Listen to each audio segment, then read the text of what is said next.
మీరు బీఆర్ఎస్కి ఎందుకు ఓటేయాలంటున్నారు, వాళ్ళు బీజేపీకి ఎందుకు ఓటేయాలని వాళ్ళు అంటారు. మంది పిల్లల ఫోన్లు విన్నందుకు, నీ చెల్లె మొగుని ఫోన్ విన్నందుకు, నీ బావ భార్య ఫోన్ విన్నందుకు నీకు ఓటేయాలా? నువ్వు ఆ మామ కుర్చీలో కూర్చొని కోడలు ఫోన్ వింటావా? నువ్వు సిగ్గుందా అసలు నీకు? తెలంగాణ పేరుతో అధికారంలోకి వచ్చిన మనం తెలంగాణ ప్రజల మనోభావాలకు విరుద్ధంగా పనిచేస్తున్నామని వాళ్ళు ఏమైనా ఆలోచించారా? ఇప్పుడు అధికారం ఏం చేస్తుందంటే అన్న కళ్ళకు పొరలు తెస్తుంది. జై తెలంగాణ అంటే కట్టబట్టుకుని తెచ్చి పక్కన బీఫామ్ ఇస్తేవి. ఎవరన్నా కేశవరావు, ఎవరన్నా డి శ్రీనివాస్, ఎవరన్నా కడియం శ్రీహరి, ఎవరు తలకాలైనా తలసాని, వాడు సైకిల్ గుర్తు మీద గెలిచేస్తే వారికి మంత్రి పదవి ఇస్తేవి. కేసీఆర్కు తెలంగాణకు వ్యతిరేకంగా మాట్లాడిన వాళ్ళు, పనిచేసిన వాళ్ళందరినీ అధికారం రంగానే ఎందుకు తెచ్చుకొని సంఖలో పెట్టుకున్నాడు? కర్మానుసారే బుద్ధి. అధికారం పోయిన 100 రోజులకే, కేవలం 100 రోజులు కూడా కలవలేదు, వెళ్ళిపోయారు.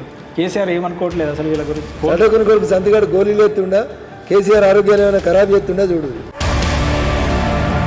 జయలలిత పక్కన ఉన్న శశికళ చేసిందని ఆమె చచ్చిపోయినాక రోజు పేపర్లలో వచ్చింది. అట్లా కేసీఆర్కి ఏమైనా అయినాక వార్తలు రాసే ముందు జర్నలిస్ట్ మిత్రులంతా ఇన్వెస్టిగేటివ్ జర్నలిజం చేయండి. అంటే కేసీఆర్ పక్కనే ఉండి కేసీఆర్ మీద కుట్ర జరుగుతుందంటారా? ఇప్పుడు పక్కన ఉన్నోనికి చంపేందుకు అవకాశం ఉంటుంది కానీ దూరం ఉన్నోనికి చంపేందుకు అవకాశం ఎందుకు ఉంటుందన్న? ఎక్కడైతే నమ్మకం ఉంటుందో అక్కడే మోసం ఉంటుంది. ప్రజలు తనకు దూరం అవుతున్నారన్న విషయాన్ని మాత్రం కేసీఆర్ గమనించలేకపోయాడా? ముగిసిన అధ్యాయం, తెలంగాణ చరిత్రలో ఒక చీకటి అధ్యాయం. కనీసం ఇప్పుడైనా రేవంత్ రెడ్డి కాంగ్రెస్ ప్రభుత్వ నాయకత్వంలో ఫోన్ ట్యాపింగ్ పైన నిష్పక్షపాతమైన విచారణ జరుగుతుందని నువ్వు తాళం చేయ దొంగకిత్తివి.